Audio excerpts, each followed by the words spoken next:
Và số đây bằng con học ní dương miền video thay vì tiếp là việc quan là standard mình là bỏ rồi có standard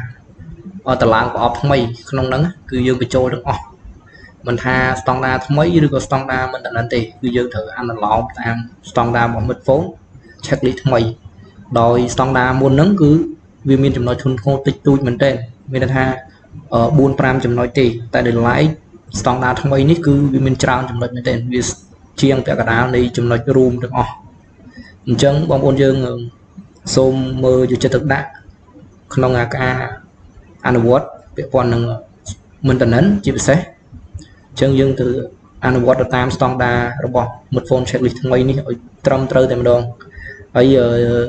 đời lái chụp của chúng nó thun ngô nó cứ ăn ở nhà đi khi ăn ở nhà thì dương khóc tràn chừng môn đời sao vì thun ngô tràn chân ở cùng rất để trong này ca khóc có cái anh nhà dương tràn chừng bốn này còn mình đấy bờ sân chỉ crown pat sập bình túc này ở không rồi bình túc crown pat sập bình túc cứ bên này hai dương thật lệ ai không nắng ấy cái áp bố phải trôi cho mùi này là chun ngôi bị bố ấy nè trong đó mùi nó cứ bị tràn bình túc bên đen cứ áp crown bị bay bình túc đi hay trong đó chun ngôi nó cứ xề mình đây đang trong nói chung phố cứ chỉ trong nói để on mi bình túc còn bàn tay bờ sân chỉ khóc không cùng bật mùi để cây ăn nhạt ôi dướng cứ lơ bia cùng bật đều quay để cây ăn nhạt dướng cứ mình đây thá dừng lẹ được ô tô để mà đồ tôi chỉ dừng chọp trong nói đây vì mình chỉ trong nói chung phố cả đời trong mong ôn mới này cứ tích một phốt cứ bay bình túc mình pram bình túc mình buôn bình túc mình bấm pol mình bấm bỏi bình túc như tơ nữa trong sờ lọc ốc bình túc cứ miến mà rồi túc bình hay không mà rồi túc tam nói như muối trong này chúng ngố cái chiên vẹt cả đà ba ở lấy những xong làm ăn trên mà đó đây là dương tôi can translate bắt hám để standard dương từ tôi bị khang mật phone ok chắc trong này chi muối này đây chỉ trong này chúng ngố này cứ việc quan là chết đai nim rồi rip trong hay thay ra cho này chúng quan việc quan là khi trong vậy việc quan là bảo chết đai ở trời cho mùi nâng anh là system nông nắng ấy hay miền nông nắng miền chấm nói để choan cái này cả thao sử điện ăn này cái này trong bộ môn dương mơ tới bờ sân chi chấm nói là để choan cái này nó cứ dương ở lồng với trời chắc cái này với chị thì muối nó cứ việc con nó chấm nói để chị đai nhưng nếm hay nâng hết hà ra cho nào con sẽ mẹp business khi sinh đạo từ lơ để cho nâng port chị đai nâng off hay nâng hot không anh em system thường vậy trong tới đồng bày kia mình nghĩ sưu không ca về được cái tàu bình đất mơ không bỏ object đáy khơi hot free cái register bàn này mà đồ không nắng ấy chúng nó gp này check đáy nếu mà chúng nó tại chôn đã có phong pra nắng mình đây ha đôi khi nên chúng nó nâng chân cả hai tha ra cho nó sắm quán nắng mình đây ha chúng nó khang lớn cái sắm đạo từ lơ bị con ca mình từนั้นបើសិនជាយើង check នៅក្នុង object ស្ដែងស្រាប់តែពេញហើយនៅក្នុង alignment system គឺអត់ទាន់ពេញអាហ្នឹងគឺត្រូវគឺមានន័យថាចំណុចមួយហ្នឹងគឺខុសមួយចំណុចបាទហើយចំណុចទី2នេះក៏គេស្តៀងគ្នាដែរគាត់ថាគេមើលជាក់ស្ដែងក្នុងតយន្តប្រើប្រាស់កំពុងប្រើប្រាស់នៅក្នុង NIM ហើយនៅក្នុងប្រអប់ជាក់ស្ដែងបើថាឧទាហរណ៍ថាស្រាប់តែក្នុងប្រអប់ជាក់ស្ដែងអត់ទាន់ពេញហើយក្នុង alignment system ពេញអាហ្នឹងវាពិចារណាគ្នាមួយចំណុចខាងលើក្នុងហ្នឹងចឹងវាថាចូលចំណុចធ្ងន់ធ្ងរមួយទៀតដែរក្នុងហ្នឹងចឹងពីរហ្នឹងគឺស្តៀងគ្នាទេក្នុងហ្នឹងតែต้องហេដ្ឋារចនាសម្ព័ន្ធសម្រាប់ឲ្យ business ធ្វើការ register ក្នុងហ្នឹងហើយចំណុចទី3ក្នុងនេះគេបើកកញ្ចក់នេះគឺក្នុង5ចំណុចហ្នឹងគឺពាក់ព័ន្ធនៅក្នុងNIM ជាមួយនឹងប្រអប់ជាក់ស្ដែងតែម្ដងចឹងអានេះមានន័យថាឈ្មោះប្រអប់គឺយើងត្រូវទៅបាញ់ឲ្យត្រូវជាមួយនឹង analysis system ទាក់ទងនឹងការ design បើក្នុង NIM ឈ្មោះអីក្នុងប្រអប់ខាងក្រៅជាក់ស្ដែងគឺត្រូវតែដូចគ្នាអញ្ចឹងចំណុចទី4តកតងនឹងប្រភេទប្រអប់មានប្រភេទប្រអប់ហ្នឹងគឺប្រអប់ជាក់ស្ដែងនឹង NIM ឲ្យត្រូវជាមួយនឹងប្រភេទប្រអប់ក្នុង analysis system អញ្ចឹងវាស្តៀងគ្នាទេក្នុងឈ្មោះហ្នឹងបើថាប្រអប់ SE យើងត្រូវតែ SE នៅក្នុង analysis system ហ្នឹងទៅណាហើយទី5 NIM ទីតាំងប្រអប់អានេះចំណុចមួយនេះគឺវាដាច់ដលែកហ្មងគឺមានន័យថាក្នុងទីតាំងប្រអប់ហ្នឹងធ្វើម៉េចយកលេតឡងចេញពី alignment system view map នៅក្នុង Google Map ទៅហើយយើងឈរនៅចំណុចដែលយើង check ហ្នឹងទៅបើសិនជាវាទីតាំងហ្នឹង ởក្រោម 50 ម៉ែត្រ អូខេ ហ្នឹងយើងទទួលយកបាន ប៉ុន្តែបើលើស 50 ម៉ែត្រ ហ្នឹងគឺចូលចំណុចធ្ងន់ធ្ងរមួយដែលយើងមានកំហុសហើយចំណុចហ្នឹងណាឧទាហរណ៍ថាស្រាប់តែពេលបច្ចុប្បន្នហ្នឹងវាត្រូវស្រាប់តែសប្តាហ៍ក្រោយឬខែក្រោយហ្នឹងវាមានបញ្ហាជាមួយ Odyssey យើងត្រូវរើបកោរើអីរើយើងរំកិលប្រអប់ទៅតាមហ្នឹងអញ្ចឹងវាខុសពេលដែលយើងអត់បានកែនៅក្នុង Dynamic System ធ្វើឲ្យវាខុសជាមួយនឹងទីតាំងជាក់ស្ដែងដែលយើង move ទៅហ្នឹងយើងអត់បានកែយល់ឡងថ្មីអាហ្នឹងគឺចូលចំណុចធ្ងន់ធ្ងរមួយទៀតហើយអញ្ចឹងយើងប្រយ័ត្នលេងហ្នឹងបើសិនជា history ថាប្រអប់ហ្នឹងត្រូវ move ទៅបកគោលមួយទៀតក្បែរហ្នឹងឬក៏ម្លង2 3បកគោលក្បែរហ្នឹងយើងត្រូវ update លិតឡងឲ្យត្រូវមកបាទចំណុចហ្នឹងហើយចំណុចទី6ពាក់ព័ន្ធនឹងឈ្មោះប្រអប់មានន័យថាទាក់ទងនឹងការ pen ប្រអប់ឲ្យត្រឹមត្រូវទាំងនៅក្នុងទាំងនៅក្រៅទាំងនៅការ design បើសិន design មកហើយវាស្តៀងគ្នាមួយខាងលើដែរបងប្អូនគាត់ថាគេផ្ដោតទៅលើការ design មានថា pen ខាងក្នុងពេលខ្លះប្រអប់ខ្លះ pen ខាងក្នុងស្រាប់តែឧទាហរណ៍ថា SE10 ដល់ពេល pen ខាងក្រៅ 10.A អញ្ចឹងទៅមានតែគាត់ pen អត់ត្រូវទេហើយបើ design មកគឺប្រអប់បែបម៉េចត្រូវតែ pen ទៅតាមហ្នឹងទៅតាម analog ទៅតាមការ design ចំណុចទី7ពាក់ព័ន្ធនឹងការបិទស្លាកអតិជនគឺភ្ជាប់ស្លាកអតិជនគេមានន័យថាទាក់ទងនឹងមានន័យថាយើងដាក់ទៅតាមបទបញ្ញត្តិ 100% នៃអតិជនមានស្លាកសញ្ញាគេសំដៅទៅលើ label របស់យើងហ្នឹងបិទតាមកម្រិតឲ្យស្មើជាមួយនឹងធ្មេញដែកមាននៅលើរបាដែកអាធ្មេញដែកយើងហ្នឹងបិទនៅលើហ្នឹងជាប់អាធ្មេញដែកដែលយើងគៀបជាមួយនឹងអាក្នុងប្រអប់ហ្នឹងបាទយើងបិទតាមលំដាប់វាទៅបើ hole ទី1យើងបិទពី1ដល់8 hole ទី2បិទពី9ដល់16យើងគៀបពី9ដល់16សំទោសបាទហើយយើងបិទ label តាមលេខរៀងទៅបាទ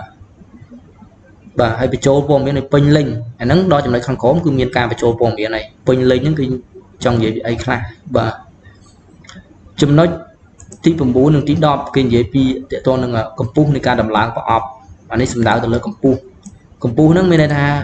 ធំឬស្មើ2ម៉ែត្រកន្លះក្នុងករណីកន្លែងដែលមានចម្ងាយក៏ត្រូវវាទៀមទាដែលមិនអាចកន្លែងដែលអត់មាន space ចង់និយាយថាបកគោលដែលអត់មាន space ដូចក្នុងភ្នំពេញហ្នឹងមានបកគោលខ្លះគឺ space វាគឺយើងមិនអាចកាត់ប្រអប់គេហើយដាក់ប្រអប់យើងឲ្យត្រូវស្តង់ដារទេព្រោះឲ្យបកគោលយើងជួលគេយើងដឹងស្រាប់ហើយបើសិនជា infra ហ្នឹងវាយូរឆ្នាំហើយគឺវាប្រកាសជាវាទាបហើយអញ្ចឹងបើសិនជាវាទាបគឺយើងករណីលើកលែងហ្នឹងបើថា infra ថ្មីអានឹងយើងទៀមទាត្រឡើងឲ្យត្រូវស្តង់ដារហើយ infra ថ្មីហ្នឹងមិនមែនប្រកាសតែត្រូវស្តង់ដារ 100% ទេពីព្រោះអី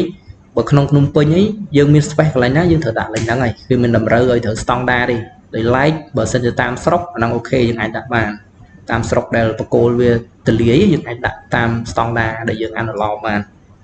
analog តាមស្តង់ដារយើងហើយចំណុចទី9ក្នុងនឹងដែរគឺនិយាយពីប្រអប់មានន័យថាតំបន់ដែលមានទឹកអានេះកម្ពស់ដូចគ្នាពីរចំណុចនេះគឺកម្ពស់ដូចគ្នាគេអាចធំជាង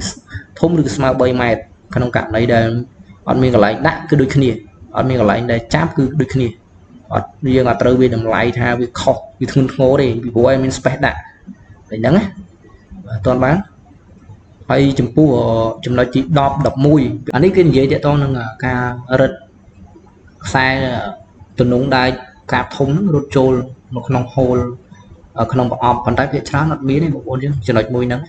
អញ្ចឹងវាត្រូវសូវ concern មកអានេះចំណុចមួយនេះអាហ្នឹងវាចំណុចរួមជាមួយនឹងចំណុចដែលវាសំដៅទៅលើ inox ចំនួន2ហ្នឹងរឹតប្រអប់ជាប់បកគោលហ្នឹងប៉ុន្តែដែល like វាមានចំណុចមួយហ្នឹងហើយវាអាច duplicate គ្នាជាមួយចំណុចខាងក្រោមមួយហ្នឹងហើយចំណុចទី11នេះតើតើនឹងទ្វារប្រអប់មិនត្រូវបានដាច់ចេញពីតិចទូទ្វារគេសំដៅទៅលើទ្វារបិទបើកប្រអប់ណាបើសិនជាវាខូចកលឹះឬក៏វាខូចទាំងអស់យើងបិទបានប៉ុន្តែបិទទៅយើងបើកទៅវាធ្លាក់វាដាច់ចេញពីទូប្រអប់មកអញ្ចឹងទាមទារបងប្អូននឹងថតរូបហើយធ្វើការស្នើសុំទៅមិត្តហ្វូនដើម្បីផ្លាស់ប្ដូរប្រអប់ថ្មីណាឬក៏មានប្រអប់ណាចាស់ដែលមានកលឹះទ្វារបើសិនជាវាខូចតែកលឹះទេដូរកលឹះវាទៅអូខេហើយក្នុងចំណុចហ្នឹងគឺ7បន្ទុកវាធ្ងន់ធ្ងរដែរបាទចំណុចមួយហ្នឹងវាមិនមែនធ្ងន់ធ្ងរទេវាចំណុចហ្នឹងគឺវាបន្ទុកច្រើនបាទហើយចំណុចមួយទៀតហ្នឹងគឺចំណុចទី12ដល់ទី20គេនិយាយពាក់ព័ន្ធនឹងខ្សែបញ្ចូលក្នុងប្រអប់បាទ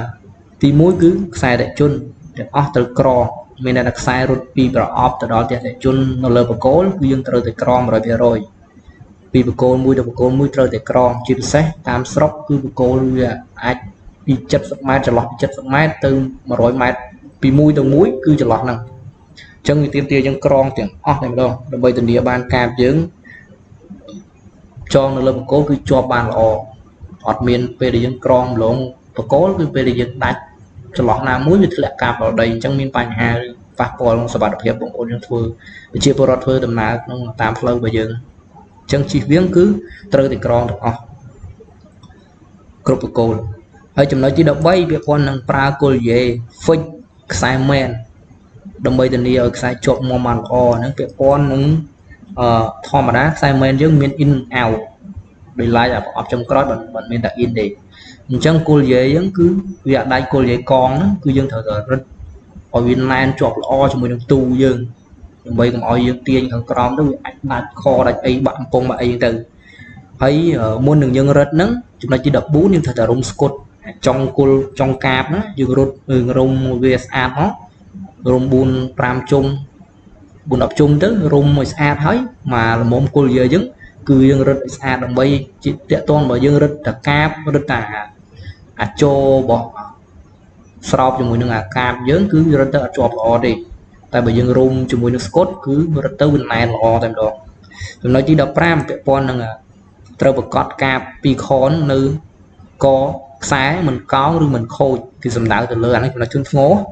គឺសំដៅទៅលើអាកាបពីខដែលយើងប្រើឲ្យរត់ចូលក្នុងប្រអប់យើងទៅប្រើ PVC tube 6 មីលីម៉ែត្រគេហៅថា plastic tube ហ្នឹងណាយើងប្រើអាហ្នឹងហើយយើងរ៉ាប់ជាមួយនឹងថារ៉ាប់របស់យើងគឺសងខាងចន្លោះហ្នឹងហើយយើងសកវាទៅហើយយើងប្រើជាមួយនឹងblack small tube ដោតខហ្នឹងយើងបានរ៉ាប់ជាមួយនឹង plastic tube យើងទៅហើយកុំឲ្យវាបាក់កបត់កណាកន្លែងហ្នឹងណាបើបត់កយើងមានបញ្ហាយើងគេដកបន្ទួយបើសិនជាការពីខឃើញវាអត់រត់ទៅតាមត្រេរបស់យើងស្អាតទេអាហ្នឹងគេដកបន្ទួយមានដកបន្ទួយគេចាត់ទុកថាចំណុចមួយហ្នឹងគឺធំធ្ងរហើយបាទហើយចំណុចទី16ពាក់ព័ន្ធនឹងខ្សែរត់ចូល PVC tube 60 មីលីម៉ែត្រអាចូលបំពង់ចូលនៅខាងស្នាមដៃហ្នឹងអានេះបើនិយាយប្រអប់ SESN ណាគឺមុននឹងចូលប្រអប់យើងតម្រូវខ្សែ 100% ត្រូវតែរត់ចូលក្នុង PVC tube ហ្នឹងណាហើយយើងកាត់ដំណងដៃចេញផងចំណុចហ្នឹងបើសិនជារត់ក្រៅនឹងគេដកបន្ទូដូចគ្នាហើយចំណុចទី17តកតងនឹងអនុញ្ញាតឲ្យទុកខ្សែនៅក្រោមចន្លោះពី10ទៅ30សង់ទីម៉ែត្រដែលស្តង់ដារមុនគឺដាក់25ទៅ30សង់ទីម៉ែត្រអញ្ចឹងចន្លោះនេះយើងដាក់ទុកប៉ុណ្្នឹងទៅណាមានតែមួយទឹកទៅរហូតដល់3ទឹកខ្សែតជន់ណាទុកក្រោមហ្នឹង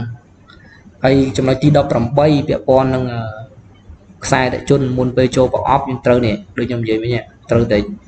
តែចងឲ្យបានស្អាតចាប់ពី4តជន់ឡើងទៅមានថាយើងចងថារាប់ឲ្យស្អាតទៅបើសិនជា4តជន់ឡើងទៅយើងចងប្រអប់ចូលគ្នាស្អាតទៅកុំឲ្យរត់វាញ៉ៃមានវែងមានខ្លីចំណុចមួយហ្នឹងចំណុចទី19ដែលต้องរុនបញ្ចូលត្រូវតែបិទចិត្តមិនត្រូវឲ្យមានទឹកជ្រាបចូលឲ្យគេចង់សម្ដៅទៅលើតែต้องហូលមិនថាខ្សែតូចមិនថាខ្សែធំទេបើសិនជាមានរុនយើងត្រូវតែបិទស្គុតទឹកវាឲ្យស្អាតកន្លែងហ្នឹងធ្ងន់ធ្ងរចំណុចបិទឲ្យស្អាតមកជីវៀងកុំឲ្យមានសត្វឬក៏សម្ោចឲ្យចូលក្នុងប្រអប់យើងណាហើយចំណុចទី20ដែលគេនិយាយនៅក្នុងខ្សែរត់ចូលប្រអប់ហ្នឹងដដែលគឺមិនអនុញ្ញាតឲ្យមានតំណងដែកនេះដូចខ្ញុំនិយាយខាងលើមិញអាកន្លែងចំណុចមួយនេះ PVC tube លើនេះអញ្ចឹងចំណុចហ្នឹងគឺរត់ចូល PVC tube ហើយខ្សែអតិជនគឺមិនអនុញ្ញាតឲ្យមានតំណងដែកចូលទេហើយមូលហេតុគឺដើម្បីធានាសុវត្ថិភាពកុំឲ្យមានចរន្តអគ្គិសនីចូលពីព្រោះអីខ្សែយើងរត់ពីបកគោមួយទៅបកគោមួយមិនដឹងថាបកគោណាដែលមានរត់ខ្សែអគ្គិសនីទេអញ្ចឹងវាអាចឆ្លងទៅតាមតំណងដែកយើងអញ្ចឹងយើងផ្ដាច់តំណងដែកក្រោម PVC tube 60 មីលីម៉ែត្រចឹងទៅមុននឹងរត់ចូលប្រអប់បាទហើយចំណុចទី21ដល់24គេនិយាយពាក់ព័ន្ធនឹងខ្សែការរត់ខ្សែចូលក្នុងប្រអប់ហ្នឹងគេនិយាយពាក់ព័ន្ធនឹងការខ្សែរត់ចូលខ្សែmain link របស់យើងណារត់ចូលទោះហ្នឹងច្រឡំខ្សែរត់ចូលក្នុងត្រេរបស់យើងនៅខាងឆ្វេងដៃដែលវារត់ចូលវាទាមទារឲ្យយើងស្ពីឲ្យស្អាតមកយើងកាត់ slide វាស្អាតផងហើយ DB យើងយក 0.1 បាទបើ00កាន់តែល្អដែរចំណុចមួយហ្នឹងខ្ញុំច្រឡំជាមួយនឹងខ្សែអតិជនអាហ្នឹងខ្សែ main link ឡើយហ្នឹងអញ្ចឹងយើងកាត់ឲ្យ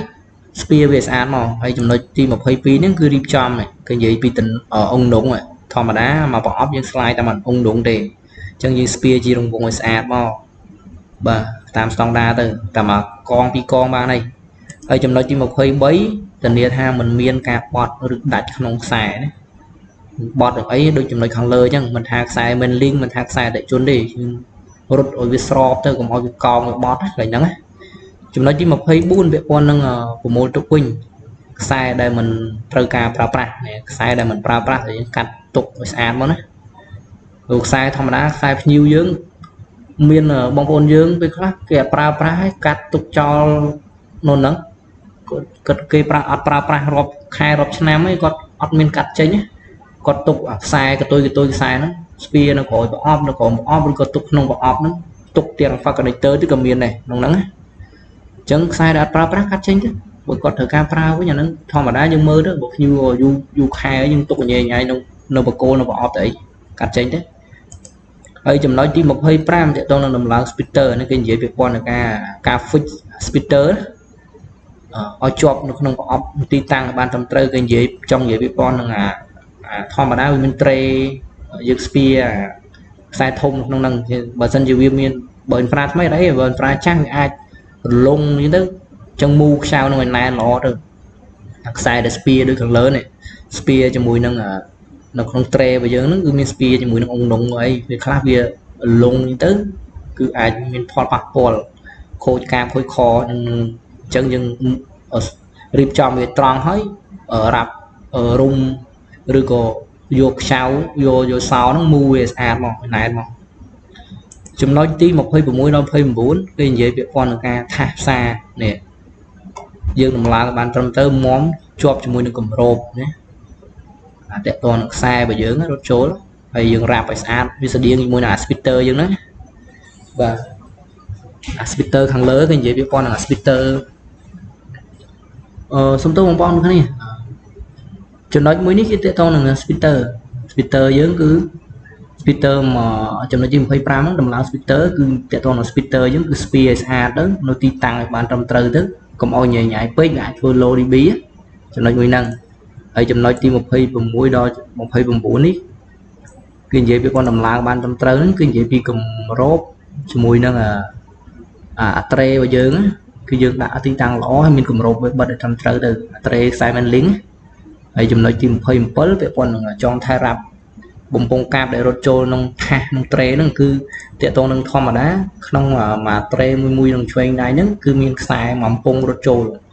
អញ្ចឹងក្នុងបំពង់ហ្នឹងរត់ចូលក្នុងត្រេហ្នឹងគឺត្រូវតែរ៉ាប់ឲ្យវាស្អាតបើអត់រ៉ាប់ទេក៏គេដកបន្ទុកដែរក្នុងហ្នឹងណាអញ្ចឹងបំពង់ហ្នឹងរ៉ាប់ឲ្យជាប់ជាមួយនឹងត្រេវាទៅហើយរៀបចំខ្សែបានស្អាតតាមជារង្វង់អាហ្នឹងស្តៀងមួយចំណុចខាងលើដែរទេនេះស្តៀងមួយចំណុចខាងលើហ្នឹងទេបាទជារង្វង់ស្តង់ដានេះដូចគ្នាទេហើយមួយទៀតហ្នឹងអង្គនងដាក់ទីតាំងសម្រាប់អាហ្នឹងស្តៀងមួយចំណុចខាងលើដូចគ្នាស្តៀងមួយចំណុចខ្សែរត់ចូលប្រអប់បាទនេះដូចគ្នាស្តៀងគ្នាអូខេនេះមួយទៀតតកតនឹង speeder 3031ចំណុចនេះគឺដោត port គឺតាមលេខរៀងវាពីក្នុងចេញពីក្រៅពីលើចំក្រោមបងប្អូននឹងយល់ទេ port វាហើយទៅបិទល្បែបានត្រឹមត្រូវធានាថាមានទីតាំងត្រឹមត្រូវមានស្ដាប់ស្នួបបិទនៅលើរបាដែកស្តៀងគ្នាជាមួយនឹងចំណុចខាងលើទេហ្នឹង32ដល់33 32សំទោស32គឺ port ដែលអត់ប្រើប្រាស់យើងត្រូវបិទគម្របវាឲ្យបានល្អ port ដែលអត់ប្រើប្រាស់ឬក៏ port ដែលភ្ញៀវប្រើប្រាស់ហើយដកចេញហើយត្រូវតែបិទគម្របបើអត់មានគម្របអាស្គុតខ្មៅយើងហ្នឹងកាត់មួយខ្លាំងដៃបិទទៅណាហើយចំណុចទី33ពាក់ព័ន្ធនឹងការតភ្ជាប់ខ្សែអតិជនត្រូវដាក់លេខតាមលំដាប់លំដោយណារៀបចំតាមលំដាប់លំដោយមកបាទហ្នឹងហើយចំណុចធំចុងក្រោយគឺទាក់ទងនឹងខ្សែប្រអប់និងខ្សែប្រអប់ត្រូវស្អាតមិនច្រេះមានច្រេះនឹងទ្វារត្រូវតែមានហើយស្អាត ដូចចំណុចខាងលើនេះគ្នាបើសិនអត់មានទ្វារឬក៏វាច្រាស់ដូរសុំដូរទៅថតរូបភាពហើយឲ្យមិត្តហ្វូនធ្វើការស្នើសុំដូរប្រអប់ថ្មីទៅណាស្នើ request ប្រអប់មកយើងទៅដូរហើយចំពោះការចាប់ប្រអប់អានេះតើតើនឹងការចាប់ប្រអប់នៅជាប់បកគោលប្រអប់យើងត្រូវទៅចាប់ inox 2សងខាងបាទហើយកណ្ដាលយើងចាប់ PVC ធូប 60 mm យើងចាប់តទៅយោទេអាពីរសងខាងយើងចាប់ប្រអប់ជាមួយនឹងបកគោលដើម្បីជាប់បានល្អចំណុចហ្នឹងធន់ធ្ងរដែរហើយការបិទការពារកុំអោយទឹកភ្លៀងសត្វល្អិតចូលដូចចំណុចខាងលើហ្នឹងអាហ្នឹងក៏ធ្ងន់ធ្ងរដែរនិយាយទៅជាន់គ្នាមួយចំណុចខាងលើហើយសម្អាតទាំងក្នុងខាងក្រៅបើសិនជាមានព្រៃរុំពាត់អាប្រអប់យើងកាត់ជួយចេញហ្នឹងនេះគេដាក់ចំណុចខាងក្រោមទី39សម្អាតស្មៅឬក៏ព្រៃឈើដែលរុំនៅលើប្រអប់យើងមានព្រៃឈើមានអីក្របលើប្រអប់យើងកាប់វាឆ្កាវាឆ្លាស់ទៅហើយប្រទេស MDF វាមិនអនុញ្ញាតឲ្យខូចឬក៏ច្រេះទេអាហ្នឹងគេសំដៅទៅលើអាប្រទេសត្រេរបស់យើងហ្នឹងអាហ្នឹងហើយគម្របដូចគ្នាគម្របប្រអប់ហ្នឹងយើងមិនតម្រូវវាច្រេះឬក៏ខូចទេត្រូវតែមានគម្របទាំងគម្របប្រអប់ SNSE យើងទាំងគម្របត្រេតែមានហើយសម្អាតខាងក្រៅទូហ្នឹងគឺមានថាទលីដីខាងក្នុងត្រូវតែសម្អាតខាងក្រៅក៏ត្រូវតែសម្អាតស្អាតមកផែនវាស្អាតមកណាអូខេចំណុចហ្នឹងមានប៉ុណ្ណឹងបងប្អូននេះមានចម្ងល់អីអាចសាកសួរបន្ថែមទៀតបានព្រោះនេះចំណុចនេះ checklist ថ្មីនេះគឺធន់ធ្ងរច្រើនចំណុចបាទអរគុណច្រើនជម្រាបលា